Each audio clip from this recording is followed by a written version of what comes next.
Hey guys, I'm Rachel O'Leary and welcome to my living room. Today I have set up the first tank in my living room in many years. Now I haven't kept tanks in my living room for a few reasons. The first is that I'm so busy in the fish room all the time that I tend to neglect the tanks upstairs. It means using buckets, it means lugging equipment up from the basement, and it's just a pain in the butt.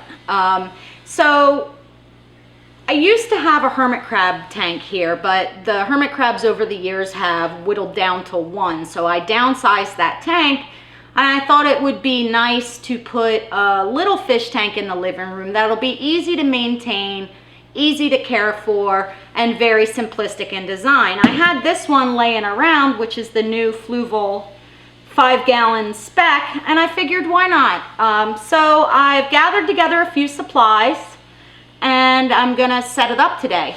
I have Tropica aquarium soil,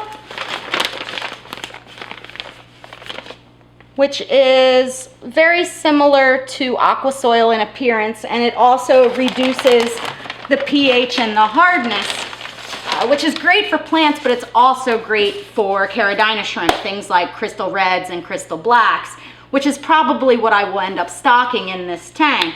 I also grabbed some manzanita driftwood and some dragonstone from my hoard pile outside. I have some aquascaping tools here that I use, as well as my colander for filling and a little net for cleaning up the floating particles at the end. Now, I did already scape this and then decided to shoot the video after the fact. So what we're gonna do is take a look and I'll tell you what I did. Now, it's still full of all these little micro bubbles from filling. I didn't rinse my substrate, I didn't boil my wood, and I didn't clean my rocks. I'm lazy.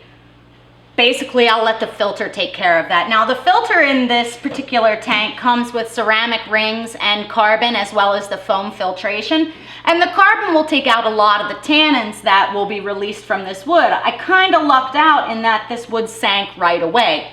That's not typical, and I was prepared with extra rocks if I needed to weigh it down. So what I did is I put in, this is 3 pieces of manzanita that I broke to fit. It's kind of hard sometimes to find nice looking wood that will fit in these small tanks. So what I did is I picked a bigger piece and then I broke it into pieces. And because it's all from the same original piece, the scale sort of works together. And I broke off little bits and pieces here and there. And then I just grabbed a few stones from outside and put them in there to try and complement the wood and provide some more direction to the scape. Now, I have my substrate relatively thin in the front and banked up deep in the back, and that's to give some elevation to the back and provide a deeper depth of field. I think it's pretty successful. I planted it with narrow leaf java fern, some Bucephalandra Catherine, some Anubias nana petite, and some random crypt that I don't know what it is. And I plan to order some tissue culture plants to plant in between these rocks and in the back to give it some more height and again more depth. All in all, I think this entire setup took me less than 10 minutes, so it was really pretty easy. And now I'll show you some of the process parts that I did film while putting it together. I've already placed, this is 3 pieces of manzanita driftwood. I'm gonna add some substrate and then I'm going to put some rocks in. Now for the substrate, I'm going to be using the Tropica aquarium soil. It is specifically for planted tanks and it reduces the pH and KH. This means if I want to, I can keep Caridina shrimp in this tank, which I will probably want to. Now I did have to break these pieces of wood. This is what I had to break off for it to fit in this tank.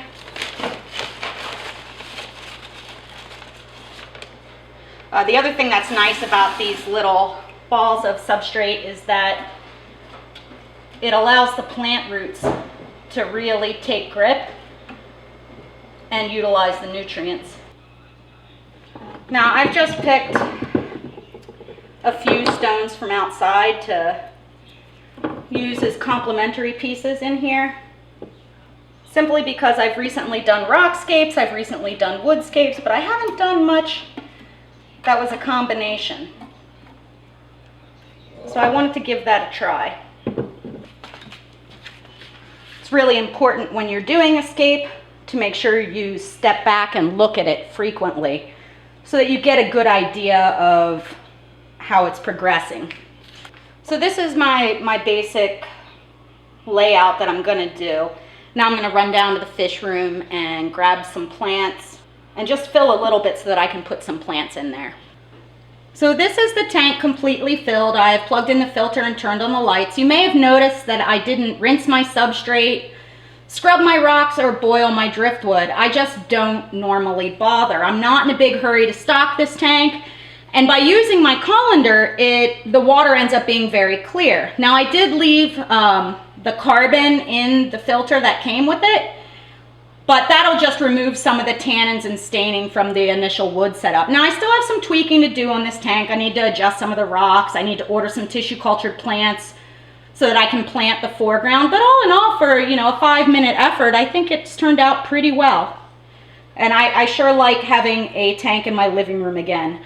Now I'll stock this in a few weeks. I'm not in a big hurry. And when I do that, I'll move up some established filter media from one of my tanks in the fish room. But I want to give these plants a chance to grow first. Thanks for watching. Make sure you stop by my Facebook as well as my website, MsJinx.com, where you can find my upcoming speaking engagements, my current stock list, and information on all things nano.